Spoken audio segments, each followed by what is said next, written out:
en ella, así que les pido que me acompañen al libro de Lucas. Seguimos estudiando los evangelios. Yo creo que ya tenemos más de un año, ¿verdad, pastor? Ya más de un año. Este es el segundo año ya estudiando los evangelios, pues este año los terminamos. Eso quiere decir, mis hermanos, que vamos a entrar ya en el momento cumbre de la vida de Jesús, ¿sí? Nosotros sabemos la historia. Bueno, hoy vamos a iniciar ese camino, el camino final, los últimos días de la vida de Jesús en la tierra, ¿sí? A veces hay personas que no les gusta leer eso porque, ¿sabes? Le da cosita, Pero esto está en la palabra de Dios, nosotros no podemos obviar esto, ¿verdad? Por algo el Señor permitió que esto fuera escrito. Entonces dije, Lucas capítulo 22, desde el verso 39 vamos a iniciar hoy. Y vamos a llegar hasta el 46.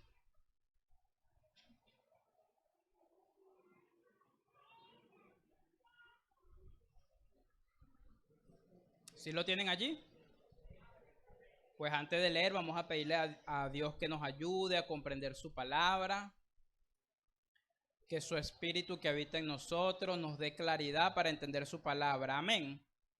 Amén. Oremos. Señor, en el nombre de Jesús, queremos darte gracias por este tiempo, por este día. Gracias por permitirnos adorarte, por permitirnos pedirte perdón, pedirte tu gracia y tu misericordia. Yo quiero pedirte, Dios, en este momento, que tú nos permitas leer tu palabra y comprenderla, Dios. Que el mensaje que tú tienes hoy para nosotros sea dado desde este lugar, Dios. También que tomes control de cada mente, de cada corazón de mis hermanos, para que podamos recibir tu palabra, Dios. Porque no es un predicador, Dios, es tu palabra la que se va a leer acá. En el nombre de Jesús, amén. Amén. Entonces dijimos Lucas 22, verso 39. ¿Lo tenemos todo? ¿Está en la pantalla? ¿No está en la pantalla? Ok, bueno, vamos leyéndolo allí. Dice así, y saliendo, está hablando de Jesús, y saliendo se fue como solía al monte de los olivos, y sus discípulos también le siguieron. Cuando llegó a aquel lugar les dijo, orad que no entréis en tentación. Y él se apartó de ellos a distancia como de un tiro de piedra, y puesto de rodilla oró, diciendo, Padre, si quieres, pasa de mí esta copa, pero no se haga mi voluntad sino la tuya. Y se le apareció un ángel del cielo para fortalecerle. Y estando en agonía oraba más intensamente, y era su sudor como grandes gotas de sangre que caían hasta la tierra. Cuando se levantó de la oración y vino a sus discípulos, los halló durmiendo a causa de la tristeza, y les dijo, ¿por qué dormís? Levantaos y orad para que no entréis en tentación. Vamos a leer 47 también. Y mientras él aún hablaba, se presentó una turba, y el que se llama Judas, uno de los 12, iba al frente de ellos y se acercó hasta Jesús para besarle. Ok, ya ahí iba Judas a entregar a Jesús, ¿cierto? Quiero que me acompañen a Mateo, vamos a leer el mismo pasaje, pero ¿cómo lo relata Mateo? Mateo capítulo 26. Porque Mateo nos da un par de detallitos más que nos ayudan mucho a entender lo que estaba sucediendo. Entonces, Mateo 26, desde el verso 36. Desde el 36 al 46.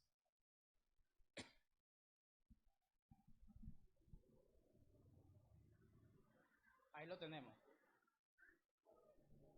Ok, Mateo 26, 36 dice así. Entonces llegó Jesús con ellos a un lugar que se llama Getsemaní, y dijo a sus discípulos, sentaos aquí, entre tanto que voy allí y oro. Y tomando a Pedro y a los dos hijos de Zebedeo, comenzó a entristecerse y a angustiarse en gran manera. Entonces Jesús les dijo, mi alma está muy triste hasta la muerte. quedaos aquí y velad conmigo. Yendo un poco adelante, se postró sobre su rostro, orando y diciendo: Padre mío, si es posible, pasa de mí esta copa, pero no sea como yo quiero, sino como tú. Vino luego sus discípulos y los halló durmiendo, y dijo a Pedro: Así que no habéis podido velar conmigo una hora. Velad y orad para que no entréis en tentación. El espíritu a la verdad está dispuesto, pero la carne es débil. Otra vez fue y oró por segunda vez diciendo: Padre mío, si no puede pasar de mí esta copa sin que yo la beba, hágase tu voluntad. Vino otra vez y los halló durmiendo, porque los ojos de ellos estaban cargados de sueño. Y dejándolos se fue de nuevo y oró por tercera vez diciendo las mismas palabras. Entonces vino a sus discípulos y les dijo: Dormid ya y descansad. He aquí ha llegado la hora y el Hijo del Hombre es entregado en manos de pecadores. Levantaos, vamos, ved, se acerca el que me entrega. Amén. Ok, esa es la palabra de Dios para hoy. Es el mismo pasaje. Fíjense que Lucas nos da unos detalles, Mateo nos da otros detalles, y entre los dos el libro de Marco también refleja este pasaje en el capítulo 14. Es muy parecido al de Mateo, pero entre los dos podemos tener una idea de lo que estaba pasando. Ya hace unas semanas vimos la última cena del Señor, vimos la oración del Señor. Ahora ya está en el momento donde va a ser entregado. ¿Sí? En este momento, mis hermanos, se inicia la batalla definitiva contra el pecado. Desde aquí ya hay una batalla, ¿sí? Hay una batalla en el alma de Jesús. Si ustedes lo ven, dice: mi alma está angustiada, mi alma está turbada hasta la muerte. Estaba pasando algo allí, ¿sí? Tal vez los discípulos no estaban muy al tanto, estaban cansados, a lo mejor estaban pensando en otra cosa, pero el Señor estaba librando allí una batalla en su alma, en su espíritu, de qué hacer.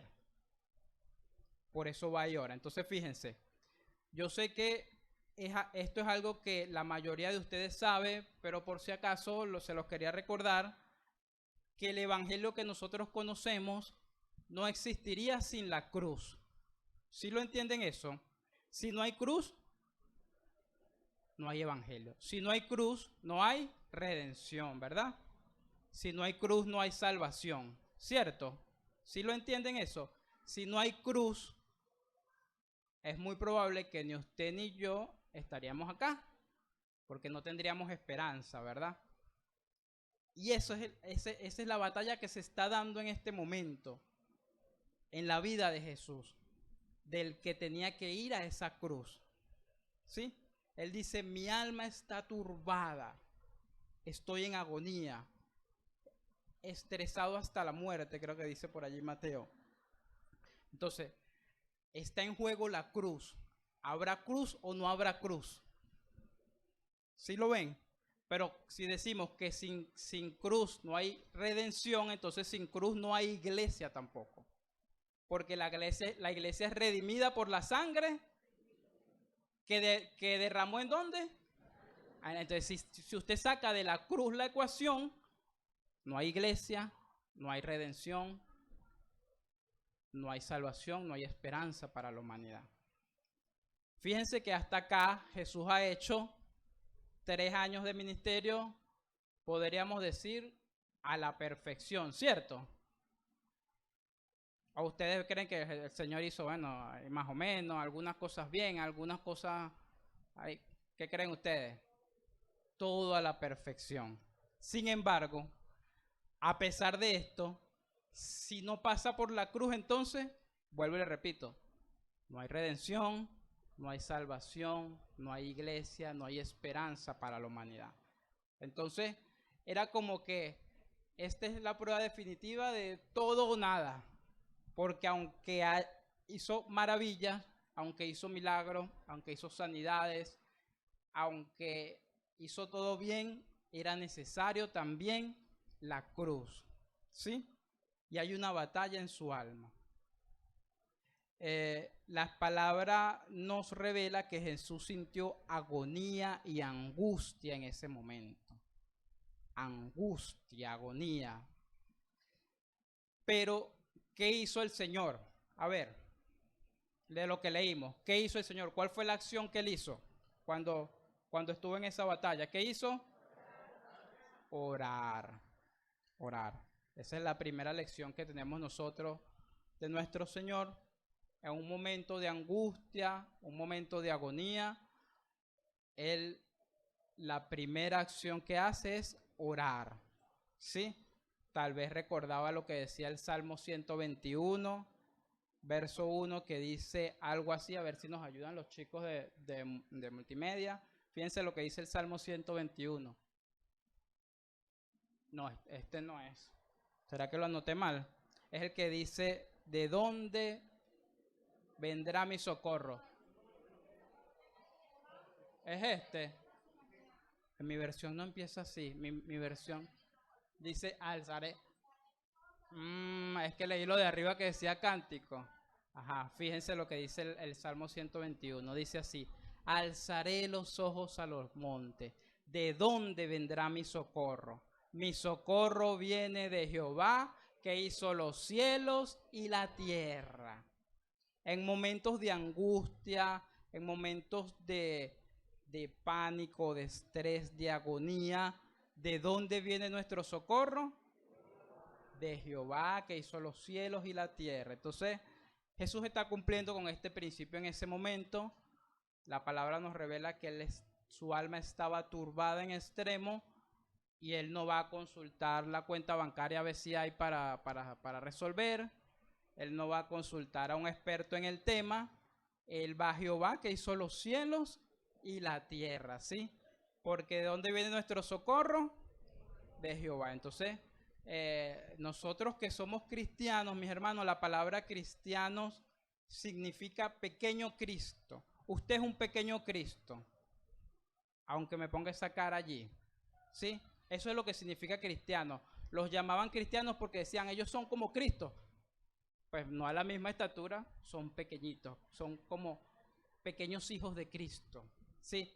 Nosotros que somos cristianos, somos pequeños Cristo, nuestra tarea es ver a nuestro Señor y aprender de Él y tratar de imitarle, ¿cierto? Entonces, pues, lo primero que yo veo acá al leer esto es que en un momento de angustia el Señor lo que hizo fue que se arrodilló. En Mateo dice, fíjense lo que dice en Mateo, que lo leímos, rostro en tierra, oró a Dios, se humilló ante Dios, aunque era el hijo amado de Dios. Mateo dice, Lucas dice se arrodilló, Mateo dice puesto rostro en tierra, clamó. Entonces, mis hermanos, si en algún momento tienes un momento de agonía, de angustia, algo que sientes que no está bien, seamos como Jesús, doble su rodilla. Si usted quiere, ponga su rostro en tierra también y clame al Señor. Amén. Amén. Fíjense, por primera vez en todo el Evangelio vemos al Señor Jesús con un estado emocional, se puede decir, extremo, ¿sí? La palabra dice en Lucas 24, dice la palabra agonía, como si estuviera agonizando. En Mateo dice tristeza y angustia. Mateo 38 dice, mi alma está triste hasta la muerte. Así es como se sentía Jesús. Creo que no hay otro momento que veamos a Jesús de esa manera. Agonizando. Cuando alguien agoniza es cuando alguien está ya que no puede más. Ese era el estado emocional del Señor. ¿Sí? Fíjense lo que nos dice Lucas en el verso 44. Lucas nos da un detalle impresionante. Dice que su sudor era como grandes gotas de sangre. ¡Wow! Eso es impresionante.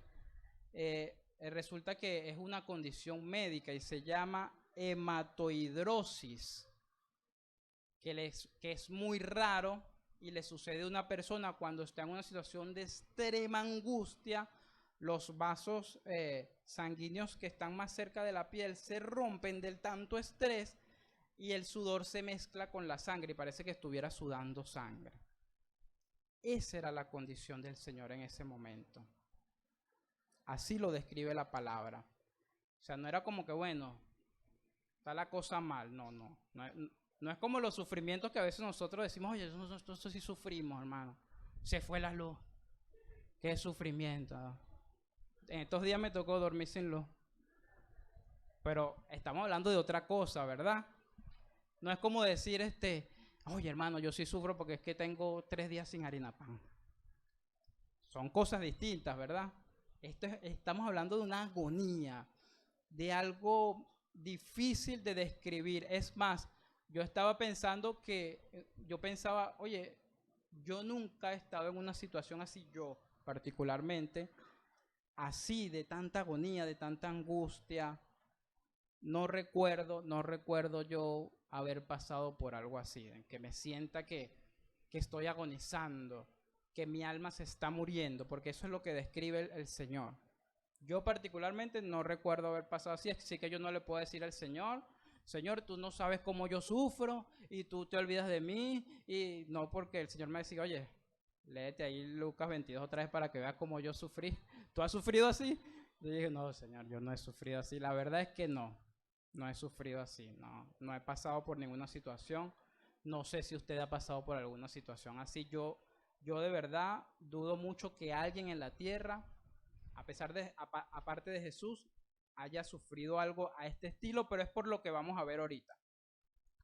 Tal vez hay personas que han tenido situaciones muy, muy difíciles, pero ninguno de nosotros ha batallado con el pecado hasta la muerte, ¿sí? Entonces veamos, una pregunta. ¿Por qué ustedes creen que Jesús estaba en esa condición emocional, se puede decir, tan extrema? Piensen allí. Es bueno, cuando usted lee la palabra, pensar, meditar. Oye, ¿por qué? ¿Por qué el Señor se habrá sentido así en tanta agonía? Yo los dejo ahí un minutico para que ustedes piensen. Si es cortico, hermano Ramón, claro que sí.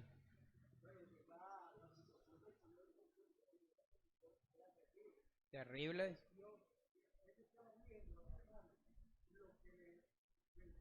Ok, no te me adelantes, mi hermano Ramón, pero está bien. Esa es una de las cosas. Él estaba viendo lo que venía, dice el hermano Ramón.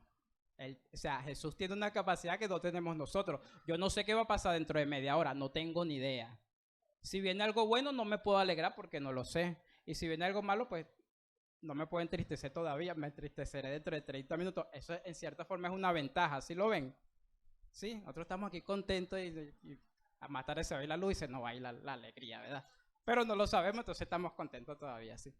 Él podía ver, esa es una de las razones, ¿sí? Estoy de acuerdo contigo, hermano. Él podía ver, él sabe, y eso lo agonizaba. Ok, pero hay más razones, fíjense. Si lo vemos desde el hombre natural, si pensamos como pensaríamos nosotros, Jesús está angustiado por, por la tortura que viene, ¿sí? Desde el punto de vista natural, desde el punto de vista de un hombre, porque Jesús era hombre. ¿Sí estamos de acuerdo en eso? 100% hombre, ¿sí? Se encarnó, y entonces Jesús sufría las cosas naturales que nosotros sufrimos, excepto por el pecado, ¿cierto? Porque no cometió pecado, pero pasaba calor, pasaba frío, le daba hambre, se cansaba, se agotaba, todo como a nosotros. Entonces, desde el punto de vista humano, la tortura podía generarle cierto estrés, ¿cierto? Sí. Ahora, como sabemos que Jesús no era nada más humano, ¿verdad? Sino que también era ¿qué? Dios, increíble, 100% Dios, 100% hombre. Entonces, podemos decir, como humano, su alma sufría el saber los dolores venideros que ya estaban cerquita, como humano. Ahora, como un hombre espiritual, como un hombre lleno de Dios. Como Dios también tenía otros sufrimientos que para mí son superiores. Y creo que allí está el secreto de por qué era esa agonía tan intensa. Como hombre espiritual, Jesús sabía que llegaba la hora de convertirse en el Cordero de Dios, tal como está escrito, ¿cierto? Y de efectuar el acto que nosotros llamamos el acto de expiación por nosotros. ¿Qué significa ese acto? Que Él toma el lugar que merecía otro, ¿sí? Y hay como una, a ver cómo lo digo, hay como una transmisión de deuda, por decirlo así. Yo tengo una deuda y Él la va a tomar, ¿sí?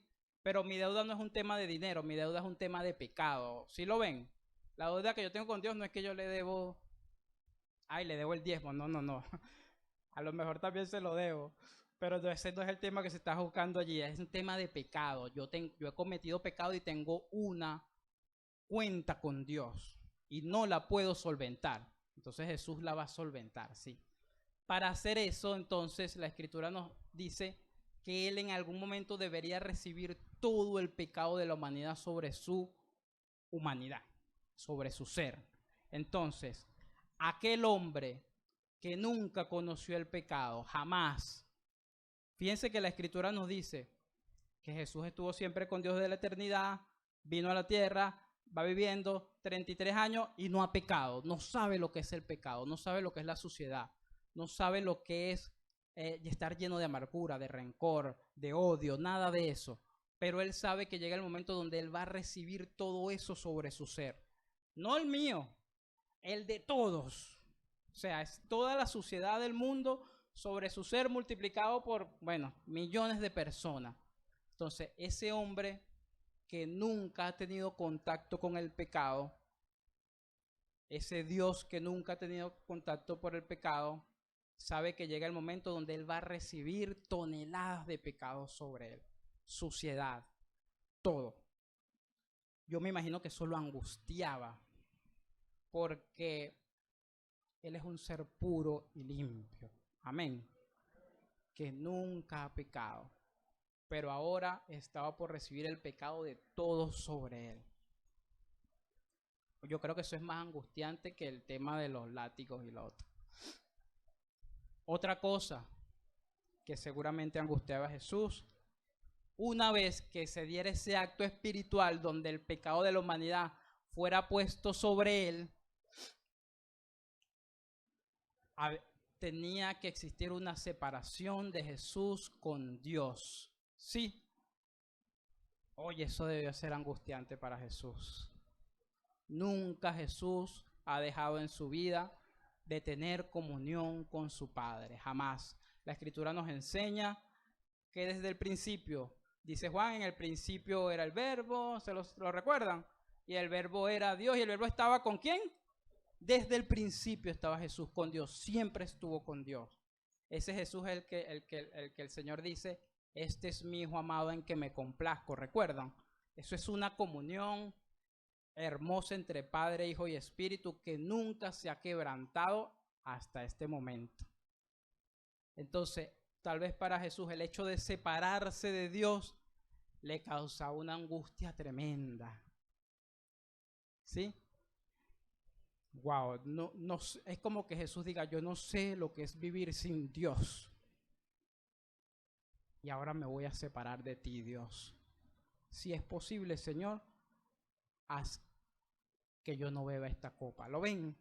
No es nada más los látigos. Hay cosas en el mundo, en el área espiritual, hay cosas que son más fuertes que los látigos. ¿Sí? Entonces esto causaba una angustia fuerte en el Señor. Además, la Escritura dice que sobre el Cordero de Dios debía vertirse la ira de Dios. La ira que era para la humanidad, la recibe el Cordero. Wow, no debe ser chévere recibir la ira de Dios. Eso debió haber sido angustiante para Jesús, saber todo esto en su mente, que ya llegaba la hora. Además de eso, la Escritura dice que el que es colgado en un madero era maldito. recibía la maldición de Dios. Entonces Jesús, al aceptar eso, iba a recibir la maldición de su padre. ¡Wow! Esas cosas angustiaban el alma de Jesús. Por eso él dice, mi alma está turbada hasta la muerte, porque debo recibir todo esto. Y fíjense que también yo creo que es la primera vez, bueno, yo no recuerdo otra, donde parece que hay una pequeña diferencia entre la voluntad de Dios el Padre y la voluntad de Jesús. Sí, porque él dice, si es posible, Señor, pasa de mí esta copa. ¿Sí lo ven? Fíjense, hay un ejemplo, a ver si cuando el músico afina estas cuerdas, lo que hace la persona es que agarra una cuerda que está bien y trata de la otra, pues que suene igual a esta. Entonces dice, está afinada. Entonces ya sabe, en esta posición debe sonar igual. Y cuando usted hace que suene y no están afinados, usted escucha dos sonidos y se escucha feo. Son ondas, entonces yo me imagino las ondas así como peleándose entre ellas. Cuando usted va acercando y se afina, llega un momento que hay un solo sonido y la persona que desarrolla eso es capaz de escuchar esa pequeña desafino a lo lejos y dice, eso está desafinado, porque escucha que hay una diferencia. Es la primera vez que yo veo que hay un pequeño desafío entre la voluntad del Padre y la voluntad de Jesús. Pero fíjense, es que hasta me da cosita decir esto porque no sé si estoy exactamente en lo correcto. No es la voluntad de Jesús, es la voluntad del alma humana de Jesús. El alma humana de Jesús no quiere pasar por esto. ¿Sí lo ven? El alma humana, la parte humana de Jesús dice, Dios mío, no hay otra solución. Entonces, hay un pequeño desafío allí, ¿sí lo ven? Y entonces por eso el Señor va y ora una vez. Por eso quería que leyéramos Mateo, porque en Lucas dice él fue y oró, pero Mateo dice fue una vez y volvió. Y a lo mejor la angustia estaba allí y volvió a orar 2 veces. ¿Sí? Y está el tema allí de que, ¿sabes? No hay un completo acuerdo. Y eso sí es algo que nosotros los conocemos bastante. A veces conocemos la voluntad de Dios y usted sabe cuál es la voluntad de Dios y usted dice, concha, pero es que no estoy de acuerdo. ¿Sí lo ven? Eso nos pasa, les pasa a los hijos cuando no quieren obedecer al padre y saben que tienen que obedecer al padre, le pasa a la esposa cuando no se quiere sujetar al esposo, les pasa al esposo cuando no le provoca amar a su esposa, nos pasa a nosotros cuando sabemos que Dios nos dice algo y usted dice, oye, pero es que no quiero. Nos pasa cuando tenemos que perdonar, sabemos que tenemos que perdonar y decimos, uy, pero es que no quiero perdonar, ¿ves? Esa es tu voluntad humana tratando de luchar contra la voluntad de Dios y pidiéndole explicación a Dios por qué tengo que hacer esto. ¿Sí? Jesús, como era humano en este momento, su alma también le dice, pero ¿por qué tienes que sufrir esto? Busquemos otra. Su parte humana está en una pequeña desacuerdo con la voluntad de Dios. Nosotros, bueno, a veces andamos en desacuerdo con Dios en muchísimas cosas. Tenemos que hacer como Jesús. Jesús fue y oró la primera vez. Se levantó, vino y habló con los discípulos. A lo mejor estaba ahí todavía la agonía. El pequeño desafine fue, oró de nuevo 2 veces. Se regresó. Muchachos, oren, ¿por qué no están orando? Y sentía que como que todavía no tengo la respuesta, todavía no tengo la seguridad, mi alma está inquieta todavía. Volvió la tercera vez a orar. Y cuando se para la tercera vez, ya no había ningún desafine. Cuando se para la tercera vez, ya su alma humana estaba totalmente afinada a la voluntad de Dios. ¿Sí lo ven? Porque cuando se para la tercera vez dicen, párense, vámonos. Estoy listo, ya viene el que me entrega. Pónganse las pilas. ¿Sí? Cuando se para la tercera vez ya no dice estoy turbado y angustiado. Cuando se para la tercera vez de orar, es otro el semblante seguramente. Cuando se para la tercera vez de orar, vemos a nuestro héroe siendo el héroe que necesitamos. ¿Sí lo ven? Cuando se para la tercera vez, es ese Salvador fuerte que dice, yo lo voy a hacer. ¿Sí? Pero necesitó ese proceso de orar, de hincarse, de humillarse ante Dios. Cuando se para la tercera vez, ya es ese Salvador que dice, sí, voy a tomar la cruz, sí recibo el pecado, sí lo voy a hacer. Lucas también nos revela que mientras está orando, un ángel le fortaleció, recibió ayuda divina, ¿sí? Su parte humana necesitaba ayuda divina. Ahora les pregunto, ¿ustedes creen que nosotros como humanos no necesitamos ayuda divina? Oye, si la necesitó Jesús, nosotros necesitamos, bueno, de eso en cantidades, ¿verdad? No necesitamos, o sea, Jesús está en una situación extrema. Yo a veces no estoy en una situación extrema y necesito esa ayuda. Tonterías, hermano. Para mí, a veces me cuesta en tonterías afinar mi vida a la voluntad de Dios. Y no es una agonía como esta. Obvio, yo no soy Jesús, ¿verdad? Pero si Jesús necesitó esa ayuda del cielo, pues nosotros también.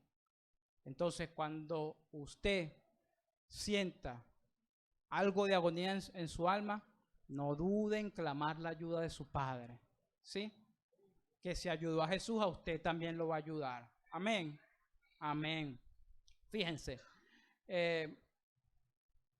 Veamos cómo Hebreos, el autor de Hebreos, hace como un comentario de este momento en Hebreos capítulo 5. Veamos qué nos dice. Eso es algo que a mí me gusta mucho de la Biblia, que uno a veces se pone a imaginar cosas, qué habrá pasado, y entonces a veces así se generan las cosas locas que uno puede pensar, ¿verdad? Pero después vienes y lo lees en la Biblia y dices, pero es que la Biblia se responde ella misma, es uno de los principios de hermenéutica, o sea, yo no tengo que darle respuesta a la Biblia, no, ya ella te responde. Fíjense lo que dice Hebreos 5:7. ¿Sí lo tienen allí? Y Cristo en los días de su carne, ofreciendo ruegos y súplicas con gran clamor y lágrimas al que le podría librar de la muerte, fue oído a causa de su temor reverente. Y aunque era hijo, por lo que padeció aprendió la obediencia, y habiendo sido perfeccionado, vino a ser autor de eterna salvación para todos los que le obedecen. ¿Sí? Está el autor de Hebreos fijándose en este momento, ofreciendo ruegos y súplicas con gran clamor y lágrimas. Así fue como oró el Señor, con clamor y lágrimas. Y fue oído a causa de su temor reverente. Por la obediencia de un solo hombre, mis hermanos, que es Jesús, todos nosotros tenemos entrada a su reino eterno. Amén. Amén. Qué bueno que el Señor pudo superar este ataque tan fuerte a su alma y salir victorioso de este momento. Porque lo que estaba en juego era si se iba a cumplir o no la voluntad definitiva de Dios de que el Cordero fuera a la cruz. Este Cordero que tiene el poder para evitar ser entregado, ¿sí? Tiene el poder para librarse de los que los tenían. Él tiene poder para evitar que le hicieran lo que le hicieran. Siempre tuvo ese poder. Aún estando en la cruz, él tenía el poder de lo que le decían, bueno, pero si tú eres el Hijo de Dios, ¿por qué no te bajas de la cruz, verdad? Entonces, él teniendo todo ese poder allí, tuvo la capacidad, que eso es verdadero poder, tuvo la capacidad de someter ese poder a la voluntad de Dios. Aunque yo tengo el poder de hacerlo, mi poder me permite sujetarme a la voluntad de Dios. Eso es poder, ¿sí? Porque a veces nosotros pasamos cosas que dicen, bueno, ni modo, no puedo hacer nada. Pero cuando puedes hacer lo que no es correcto y con la fuerza de Dios tú dices, no, Eso es poder, es el poder de Dios en ti, ¿sí? Cuando vivíamos en pecado no podíamos, estamos entregados al pecado, no puedo frenarme. Ahora yo necesito este poder que tuvo Cristo, para que aunque yo pueda hacer lo que sé que no es la voluntad de Dios, yo tenga el poder de, como Cristo, decir, no, mi poder lo rindo al poder de Dios, que es muy superior al mío. Amén. Amén. Yo quiero que se pongan sobre sus pies. Vamos a orar. Vamos a darle gracias al Señor y le pido al pastor Harry que venga por acá para que nos acompañe. Yo quiero que le demos gracias al Señor por ser tan valiente, mis hermanos. Por ser tan perfecto. Por ser ese verdadero Salvador que nosotros necesitamos. Quiero que le demos gracias al Señor por ser tan maravilloso, por ser tan fuerte, por ser tan humilde, ¿sí? Démosle gracias al Señor Jesús, porque de verdad no hay nadie tan maravilloso como Él, ¿vale? No hay, no se deje, hermano, no se deje iluminar por personas, por artistas, por personas importantes. Nadie es como Jesús, nadie. Nadie es capaz de aguantar esa agonía y salir victorioso como Él lo hizo, mis hermanos. Nadie es capaz de someterse a algo así. Y lo más bonito, mis hermanos, es que Él lo hizo por ti. ¿Sí? Él lo hizo por mí, lo hizo por millones de personas que a través de los años han creído en Él.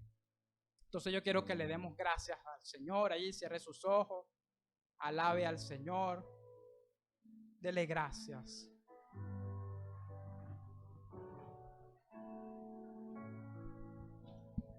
Damos gracias al Señor. Damos muchas gracias a Dios por su palabra. Damos muchas gracias a Jesús por su determinación, ¿sabes? Porque llegado el momento se determinó a hacer la voluntad del Padre. Y eso debe quedarnos como enseñanzas a nosotros, ¿sabe? Cada instante de nuestra vida, nosotros debemos determinarnos a hacer la voluntad del Padre. Pero ¿sabe aún cuándo más? Cuando el momento es difícil. ¿Sabe? Porque Jesús dijo, Señor, esta copa. Señor, si es posible que yo no haga esto.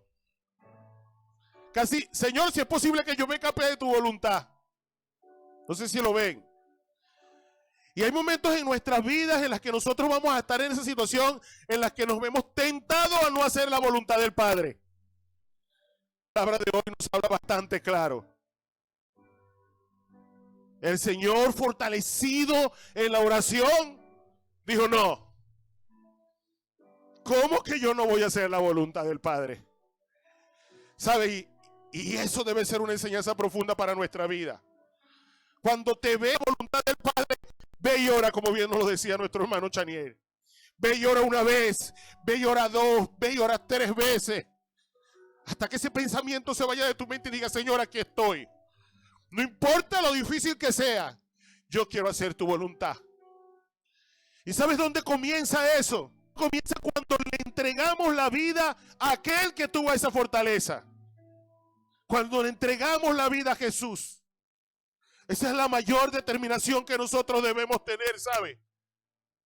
Cuando vemos que todo está tan difícil, no, yo no quiero seguir fuera de la voluntad del Padre. Decir sacrificio de Jesús. Yo decido vivir hoy conforme a la voluntad de Dios. Y por eso este llamado a esta hora, en este instante, aquel que hasta ahora siente que ha sido muy difícil y que ha vivido caminando fuera de la voluntad del Padre. La mejor forma de voluntad del Padre es aceptando a Jesús en tu mente y en tu corazón. Es aceptando ese sacrificio que venía. Y si tú hoy decides, no, yo quiero vivir conforme a la voluntad del Padre.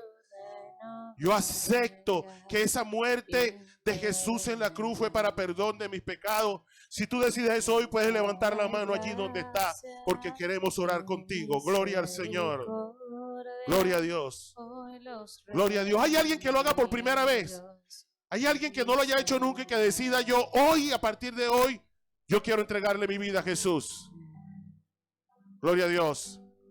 Dali, él tiene la mano levantada, dile que por favor pase acá. Gloria a Dios.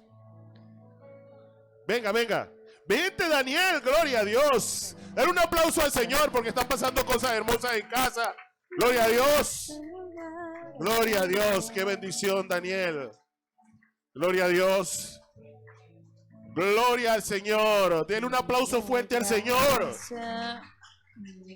Porque dice que cuando nos arrepentimos de nuestras faltas para con Dios, cuando nos arrepentimos de nuestra falta para con Dios y decidimos hacer su voluntad, hay fiesta en los cielos. Así lo dice Lucas. Así que hay fiesta también en esta casa. Amén. Gloria a Dios. Hay alguien más que desee vivirte a partir de este momento conforme a la voluntad del Padre. Hay alguien que lo haya estado haciendo y haya dejado de hacerlo y que diga hoy yo me reconcilio con mi Dios. Gloria a Dios. Aplauda, iglesia. Aplauda. ¿Sabes por qué? ¿Cuál es tu nombre? Richard. Porque es la mejor decisión de la vida, ¿verdad, hermano Jeremías? La mejor decisión de la vida. Entregarle nuestra vida a Jesús y caminar conforme a la voluntad del Padre. Para que, como decíamos cuando los bautizo, ¿verdad, Nari? Es que Él ha prometido que a los que queremos hacer su voluntad, Él estará con nosotros todos los días hasta el fin del mundo. Y eso es otro nivel. Gloria al Señor. Gloria a Dios. Hay fiesta, iglesia. Siga orando allí, intercediendo. Gloria a Dios. Te alabamos, Señor. Gloria a Dios. Gloria a Dios. Hoy se suman a los redimidos que dicen ven, ¿verdad? Qué hermoso. Quiero que repitan conmigo, sí, todos los que han pasado al frente. Primero dígame su nombre. Un aplauso por la vida de Enger.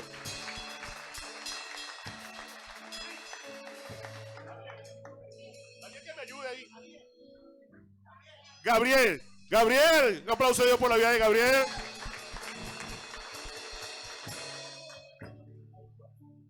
Adrúbal. La gloria al Señor. Otro Gabriel, gloria al Señor. Ariadna. Dani está acompañando. Ajá, repítelo. Richard. Ok. Y Daniel. Gloria a Dios. Gloria a Dios. Deja a los niños venir a mí. Dejad a los niños venir a mí. No se lo impidáis porque de ellos es el reino de los cielos. ¿Sabes qué? A veces menospreciamos la capacidad de entender lo que puede entender un niño. De poder entender que Dios es real y que forma parte de su vida. No lo despreciemos. Hablemosles de Jesús. Y si quieren pasar 10 veces aquí estoy yo para Jesús. 10 veces oramos por ellos. Pero yo por primera, era primera. Así que le damos gracias a Dios. Repitan conmigo todo. Señor Jesús, te doy gracias por tu sacrificio en la cruz, por tu determinación a hacer la voluntad del Padre, para traer salvación y vida eterna a mi vida. Hoy me arrepiento por mis pecados y te pido perdón. Escribe mi nombre en el libro de la vida y ayúdame a hacer tu voluntad cada día. En el nombre de Jesús. Amén. Gloria a Dios. Te damos gracias por sus vidas. Te pedimos en el nombre de Jesús, Señor, que tú les bendiga. Que tú les ayudes, Dios, en este transitar, Dios eterno. Que tú les proveas todo lo que ellos necesiten conforme a tus riquezas en gloria, Dios eterno. Señor, que no los dejes, Señor, apartarse ni izquierda ni derecha. Y que tú para ser instrumento valioso en tus manos, en medio de su familia, en medio de sus lugares de trabajo y de vivienda. En el nombre de Jesús. Amén. Dios les bendiga. Ya van a tomar nota. Que tú